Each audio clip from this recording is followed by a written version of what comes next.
International business നമ്മൾ discuss ചെയ്തുകൊണ്ടിരുന്നത് theories of international ബിസിനസ്സാണ്. ലാസ്റ്റ് ക്ലാസ്സിൽ നമ്മൾ classical theory of international business discuss ചെയ്തു. Now we are moving on to the modern theories of international trade. Modern theories of international ട്രേഡിൽ 5 theories ഉണ്ട്. First one Heckscher Ohlin theory, second one Leontief paradox, third one Linder's income performance similarity theory, fourth one human skills and technology based view, last one the product life cycle theory. Now we are moving on to the details. The first one is Heckscher-Ohlin theory, and it was formulated by the Heckscher and Ohlin. So these two economists has developed this theory, that is the Heckscher-Ohlin theory, and this theory is also known as factor endowment theory. So based on this theory, the general equilibrium is the mathematical model of interaction international trade. So the general equilibrium is the mathematical model of international trade, that is the Heckscher-Ohlin theory. So based upon this theory, in a country, imagine in a country there are 2 factors of production, that is labor and capital. So imagine a country A and country B. In country A, they are having capital in abundance. They will get capital at a cheap rate, and labor is little bit expensive and scarce. So at that time, they should export the capital intensive product. And they should import the labor intensive goods. That is, they should specialize in the production of the capital intensive product. Capital intensive product means those products which requires more capital and less labor. That is the capital intensive product. And they should concentrate on such product, and they should export that product. Likewise, they can enter into the international trade by exporting the capital intensive product and importing the labor intensive product, and they can reach at a equilibrium. That is the Heckscher-Ohlin theory or the factor endowment theory. Heckscher-Ohlin അല്ലെങ്കിൽ factor endowment theory പറയുന്നത്, ഒരു രാജ്യത്ത് 2 factors of production ഉണ്ടെന്ന് നിങ്ങൾ assume ചെയ്യുക. ഒന്ന് ലേബറും മറ്റത് ക്യാപിറ്റലും. ആ രാജ്യത്ത് ലേബർ ചീപ്ലി, ക്യാപിറ്റൽ ചീപ്പായിട്ട് നമുക്ക് എന്ത് ചെയ്യും, അവൈലബിൾ ആണ്. ക്യാപിറ്റൽ അബണ്ടൻ്റ്ലി ഉണ്ട്, അത് നമുക്ക് ഒത്തിരി അധികം ഉണ്ട് താനും. അതുപോലെ തന്നെ അത് ചീപ്പായിട്ട് നമുക്ക് എന്ത് ചെയ്യാം, പെട്ടെന്ന് ഈസിലി അക്വറബിൾ ആണ്. അതേസമയം ലേബർ സ്കേഴ്സാണ്, കിട്ടാനില്ല, ലേബർ ഫോഴ്സ് കുറവാണ്. അതുപോലെ തന്നെ അവൈലബിൾ ആയിട്ടുള്ളതോ എക്സ്പെൻസീവുമാണ്. So as a business point of view അവരെന്ത് ചെയ്യണം, അവർ കോൺസെൻട്രേറ്റ് ചെയ്യേണ്ടത് ക്യാപിറ്റൽ ഇൻറ്റൻസീവ് പ്രൊഡക്റ്റിലാണ്. അപ്പോൾ അവർ ക്യാപിറ്റൽ കൂടുതൽ വേണ്ട പ്രൊഡക്റ്റിൽ കോൺസെൻട്രേറ്റ് ചെയ്യുമ്പം definitely their cost can be reduced. അങ്ങനെ അവർ ക്യാപിറ്റൽ ഇൻറ്റൻസീവ് പ്രൊഡക്റ്റിൽ കോൺസെൻട്രേറ്റ് ചെയ്ത് അത് കൂടുതൽ പ്രൊഡ്യൂസ് ചെയ്ത് അത് അവരെന്ത് ചെയ്യണം, എക്സ്പോർട്ട് ചെയ്യണം. എന്നിട്ട് ലേബർ അധികം വേണ്ട പ്രൊഡക്റ്റുകൾ അവരെന്ത് ചെയ്യണം, ഇമ്പോർട്ട് ചെയ്യണം.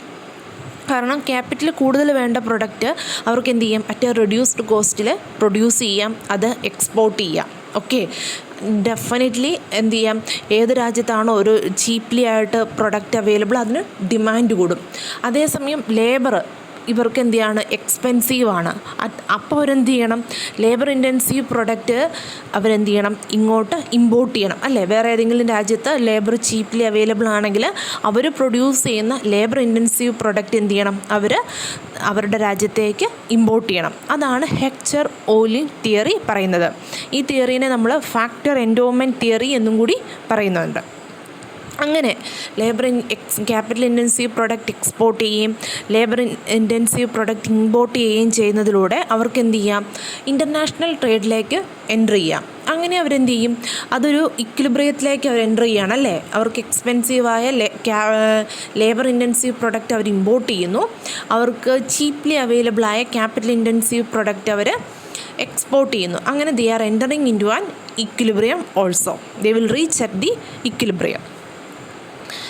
നെക്സ്റ്റ് വൺ ആണ് second theory, Leontief paradox.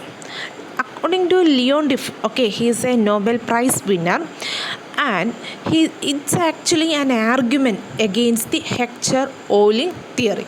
Okay, firstly നമ്മുടെ ഹെക്ചർ-ഓഹ്ലിൻ തിയറിനെ ആർഗ്യൂ ചെയ്തതും ഈ ലിയോണ്ടിഫ് ആണ്. Okay, and this is known as Leontief paradox. അയാൾ ലിയോണ്ടിഫ് പാരഡോക്സ് പറയുന്നത് ഒരു എക്സാമ്പിളിലൂടെയാണ്. ഇമാജിൻ ചെയ്യുക, അമേരിക്ക പോലുള്ളൊരു രാജ്യം. നോർമലി അമേരിക്കേനെ നമുക്കറിയാം, യു എസിൽ എന്താണ് ഒരു ക്യാപിറ്റലിസ്റ്റ് കൺട്രിയാണല്ലേ. അപ്പം ഡെഫിനറ്റ്ലി അവിടെ എന്ത് ചെയ്യും, ക്യാപിറ്റൽ ഇൻ അബണ്ടൻസ് അവൈലബിൾ ആണ് അല്ലേ. ഡെഫിനറ്റ്ലി അതൊരു ക്യാപിറ്റലിസ്റ്റ് നാഷനാണെന്ന് നമുക്കറിയാം. അത് ക്യാപിറ്റൽ അവിടെ അബണ്ടൻ്റ്ലി അവൈലബിൾ ആണ്. പക്ഷേ അവർ പ്രൊഡ്യൂസ് ചെയ്യുന്ന പ്രൊഡക്ട്സ് ലേബർ ഇൻറ്റൻസീവ് പ്രൊഡക്ട്സാണ് യു എസ് നോർമലി പ്രൊഡ്യൂസ് ചെയ്യുന്നതും അവർ എക്സ്പോർട്ട് ചെയ്യുന്നതും എന്താണ്, ലേബർ ഇൻറ്റൻസീവ് പ്രൊഡക്റ്റാണ്. സോ ഒരു ഫാക്ടറിലൂടെ ലിയോണ്ടിഫ് ഇതിനൊരു ഹെക്ചർ-ഓഹ്ലിൻ തിയറിക്ക് ഒരു ആർഗ്യുമെൻറ്റ് റൈസ് ചെയ്യുകയാണ് ചെയ്യുന്നത്.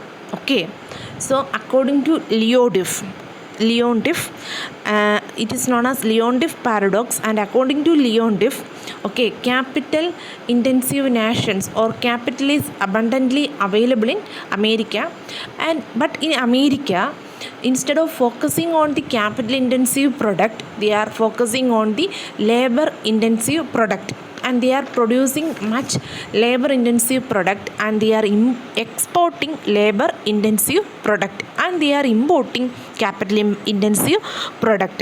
So there is a contradiction to the Heckscher-Ohlin theory. He is raising a contradiction to the Heckscher-Ohlin theory. So that is the Leontief paradox.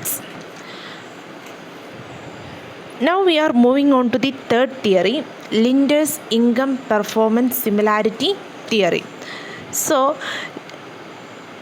this theory was proposed by Stefan Linder in 1961, and this theory is also known as Linder hypothesis. Okay, and he focuses on the volume of trade and demand pattern. Okay, and this theory is based on the demand of a particular commodity, and we can say that it is a demand oriented theory.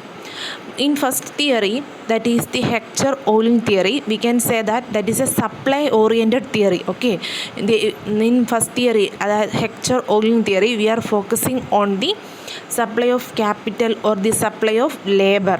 Here we are focusing on the demand. Okay, so we can say that Linder's income performance similarity theory is a demand oriented theory. Here he is focusing on the demand factor. So actually the demand, we know that the taste and preference of a consumer will be constituting the demand. Okay, if we are not interested in a particular product, we definitely don't have demand for that product. So taste and preference of a consumer is constituting the demand of that particular product, and this taste and preference will be based upon the per capita income or the income level of a consumer. So he explains that a country will export only those commodities which are produced in the domestic market abundantly. So those commodities are influenced by the demand, and they will be exporting only those commodities which are produced in the domestic market in abundantly. Okay, that is the Linder's income performance similarity theory or the Linder hypothesis. Okay, Linder's income performance similarity theory അല്ലെങ്കിൽ Linder hypothesis put forward ചെയ്തിരിക്കുന്ന Stefan Linder ആണ് 1961. Okay, here ഈ Linder's ഹൈപ്പോത്തസിസിൽ അവർ focus ചെയ്യുന്നത് volume of ട്രേഡും demand പാറ്റേണിലുമാണ്. നമുക്ക് പറയാം ഈ ലിൻഡേഴ്സ് ഹൈപ്പോത്തസിസ് ഒരു ഡിമാൻഡ് ഓറിയൻറ്റഡ് തിയറിയാണ്. നമ്മുടെ ഫസ്റ്റ് തിയറി, അതായത് ഹെക്ചർ-ഓഹ്ലിൻ തിയറി, അവർ ഫോക്കസ് ചെയ്തിരിക്കുന്നത് സപ്ലൈയിലാണ്. Okay, supply of capital or supply or the ലേബറിലാണ് അവർ ഫോക്കസ് ചെയ്തത്. But here we are focusing on the demand oriented theory. Naturally നമുക്കറിയാം നമ്മുടെ ഡിമാൻഡ് നമ്മുടെ ടേസ്റ്റിനെയും പ്രിഫറൻസിനെയും ഡിപ്പെൻഡ് ചെയ്തിരിക്കും അല്ലേ. നിങ്ങളൊരു കാര്യം ഡിമാൻഡ് ചെയ്യണമെങ്കിൽ നിങ്ങൾക്ക് അതിനോട് ഇൻട്രസ്റ്റ് ഉണ്ടായിരിക്കണം അല്ലേ. then only you will be demanding for that particular commodities. Here also likewise, demand will be based upon the taste and preference, and this taste and preference of a particular consumer എന്തിനെ base ചെയ്തിട്ടായിരിക്കും? His income level or the per capita income. ആലോചിച്ച് നോക്ക്, ഇപ്പം നമുക്കൊരു particular പ്രോഡക്റ്റിനോട് ഒരു taste ഉണ്ട്, interest ഉണ്ട്, നമുക്കത് വാങ്ങണമെന്ന്. ഓക്കെ, അത് ഡെഫിനറ്റ്ലി നമ്മുടെ ഒരു ഇൻകം ലെവലിനെ എന്ത് ചെയ്യും? ആശ്രയിച്ചിരിക്കും. അപ്പം നമുക്ക് വാങ്ങാൻ താല്പര്യമുള്ള പ്രൊഡക്റ്റുകളും അതേപോലെ തന്നെ നമ്മുടെ റിച്ചസ്റ്റ്, ഇന്ത്യയിലെ റിച്ചസ്റ്റ്, അതായത് നമ്മുടെ മുകേഷ് അംബാനിക്ക് വാങ്ങാൻ താല്പര്യമുള്ള പ്രൊഡക്റ്റുകളും സിമിലർ ആണോ? ഡെഫിനറ്റ്ലി അല്ല, അല്ലേ? അംബാനിക്ക് വാങ്ങാൻ ഇൻട്രസ്റ്റ് ഉള്ള പ്രൊഡക്റ്റുകളും നമുക്ക് വാങ്ങാൻ ഇൻട്രസ്റ്റ് ഉള്ള പ്രൊഡക്റ്റുകളും രണ്ടായിരിക്കും, അല്ലേ? സോ അംബാനി അയാളുടെ ഇൻകം ലെവലിനനുസരിച്ച് അയാളുടെ ടേസ്റ്റ് ആൻഡ് പ്രിഫറൻസ് ഡിഫർ ചെയ്യുന്നു. അതുപോലെ നമ്മുടെ ഇൻകം ലെവലിനനുസരിച്ച് നമ്മുടെ ടേസ്റ്റും പ്രിഫറൻസും എന്ത് ചെയ്യുന്നു? ഡിഫർ ചെയ്യുന്നു. അപ്പം എന്തു ചെയ്യും ഇനി?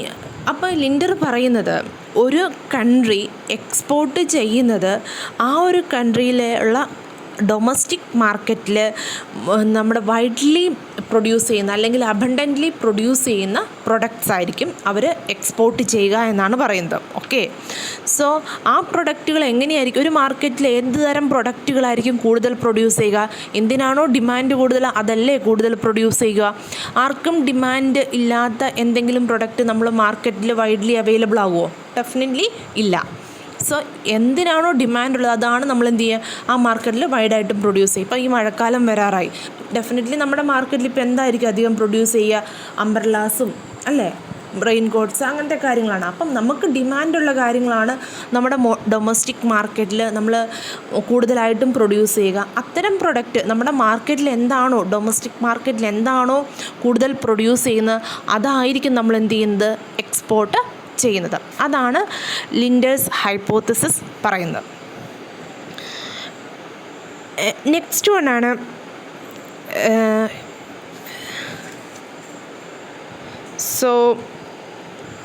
Human skills and technology based view. Okay, അത് പുട്ട് ഫോർവേഡ് ചെയ്തിരിക്കുന്നത് ഡൊണാൾഡ് ബി കെസിംഗ് ആണ്. So next theory is human skills and technology based view. So here they are focusing on two factors, that is the human skills and technology lag. So some nations which are innovative in nature, they will be producing innovative products, okay, and they will be introducing those innovative products into their market. Definitely, okay, and these innovative product, there will be a imitation lag. Okay, so when they produce an innovative product and introduce into the particular market, there exists a imitation lag. So this imitation lag will be preventing the other countries from immediately producing the duplicates of the innovative product. So these two, okay, and there is two conditions, that is the innovative product are produced and that is introduced into the market, and there is a little bit gap, or there is a gap is there, that is the lag is there, that is the imitation lag. So during that imitation lag is a period which prevents the other countries from immediately duplicating the new or the innovative product, that gave rise to a technology gaps in these two products.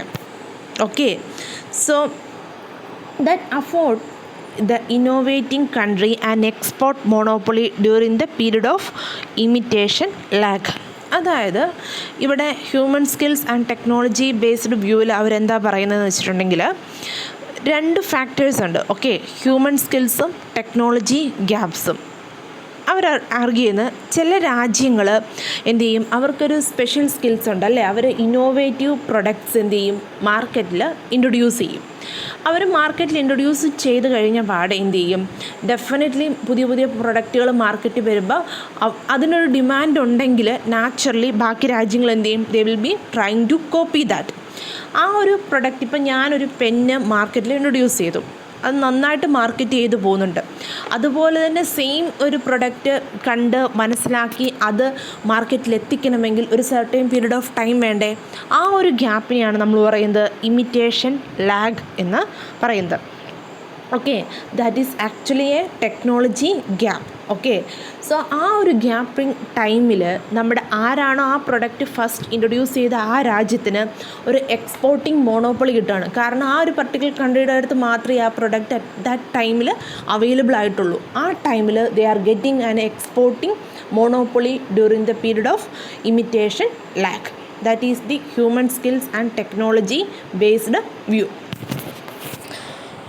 Next നമുക്ക് പറയാനുള്ളത് the product life cycle theory and it was put forward by the Raymond Vernon. So it has 6 steps, okay, stages of product life cycle. First one is the new product development. Second one, sales in own country. Third one, limited sales in other country. Fourth one, regular export from the parent country. Fifth one, production in foreign country. Sixth one, reverse export to parent country from the foreign country. So these are the 6 steps in the product life cycle theory. So it is also little bit similar to the human skills and technology based view, because in the first stage or in the first cycle we are introducing a new product is developed, and this new and in the second stage that newly produced product is introduced in the domestic market, that is the sales in own country. And in third stage, okay, we are exporting that particular product to the foreign countries. So that actually it is an innovative product and they are getting little bit sales in the foreign country. And in the fourth stage, actually the demand for that particular product is increased in the foreign countries. So there is a regular export from the parent country to the foreign countries. So naturally that is expensive to the foreign countries regularly exporting this particular product. They are trying to produce that product in their own country. That is the fifth stage, production in the foreign country. So they are trying to produce that particular product in their own country. And in sixth cycle, reverse export to the parent country from the foreign country. Actually now the foreign country is started to produce that particular product at a lower cost than the parent country. So they are starting to export that particular product to the parent country. So these are the 6 stages in the product life cycle theory. Product life cycle തിയറിയിൽ നമ്മൾ പറയുന്നത് ഒരു particular product നമ്മൾ എന്ത് ചെയ്യുന്നു, produce ചെയ്യുന്നു, അതാണ് first stage. Second സ്റ്റേജിൽ ആ പ്രൊഡക്റ്റ് നമ്മൾ നമ്മുടെ മാർക്കറ്റിൽ ഇൻട്രൊഡ്യൂസ് ചെയ്തു, നമ്മുടെ ഡൊമസ്റ്റിക് മാർക്കറ്റിൽ നമ്മൾ ആ പ്രൊഡക്റ്റ് ഇൻട്രൊഡ്യൂസ് ചെയ്യുന്നു. തേർഡ് സ്റ്റേജിൽ നമ്മൾ എന്ത് ചെയ്യുന്നു, ആ ഒരു ഇന്നോവേറ്റീവ് പ്രൊഡക്റ്റാണ്, നമ്മൾ ഡെഫിനറ്റ്ലി ബാക്കി രാജ്യങ്ങളിലൊന്നും അത് അവൈലബിൾ അല്ല, നമ്മളത് എക്സ്പോർട്ട് ചെയ്യുന്നു മറ്റു രാജ്യങ്ങളിലേക്ക്. ഫോർത്ത് സ്റ്റേജിൽ ആ രാജ്യങ്ങൾ എന്ത് ചെയ്യുന്നു, അവർക്ക് ഇനീഷ്യലി ഡെഫിനറ്റ്ലി പുതിയ പ്രൊഡക്റ്റ് ആണല്ലോ, ഇനീഷ്യലി ആൾക്കാർക്ക് വാങ്ങാൻ മടിയുണ്ടാവും, എന്ത് ചെയ്യും, ലിമിറ്റഡ് സെയിൽസ് ആയിരിക്കും. ഫോർത്ത് സ്റ്റേജിൽ they find it useful, so they are trying to purchase more, അല്ലേ, നമുക്കത് കൂടുതൽ ഡിമാൻഡ് കൂടി വന്നു, അവരെന്ത് ചെയ്യും, കൂടുതൽ ആവശ്യക്കാർ എന്ത് ചെയ്യുന്നുണ്ട്, ഇൻക്രീസ് ചെയ്ത് വരുന്നുണ്ട്. സോ നമ്മുടെ എക്സ്പോർട്ട് എന്ത് ചെയ്യുന്നുണ്ട്, പാരൻറ്റ് കൺട്രിയിൽ നിന്ന് ഫോറിൻ കൺട്രിയിലേക്കുള്ള എക്സ്പോർട്ട് കൂടി വരുന്നു. ഫിഫ്ത്ത് സ്റ്റേജിൽ ഫോറിൻ കൺട്രീസ് എന്ത് ചെയ്യാണ്, റെഗുലർലി ഇതിങ്ങനെ ഇമ്പോർട്ട് ചെയ്തുകൊണ്ടിരിക്കുകയാണ്, അല്ലേ, പാരൻറ്റ് കൺട്രിയിൽ നിന്ന്. അപ്പോൾ അത് എന്ത് ചെയ്യും, ലിറ്റിൽ ബിറ്റ് കോസ്റ്റ്ലി ആണ്. സോ അവരവരുടെ രാജ്യത്ത് തന്നെ ആ പർട്ടിക്കുലർ പ്രൊഡക്റ്റ് പ്രൊഡ്യൂസ് ചെയ്യാൻ വേണ്ടിയിട്ട് ആരംഭിച്ചു. So they R production in the foreign country.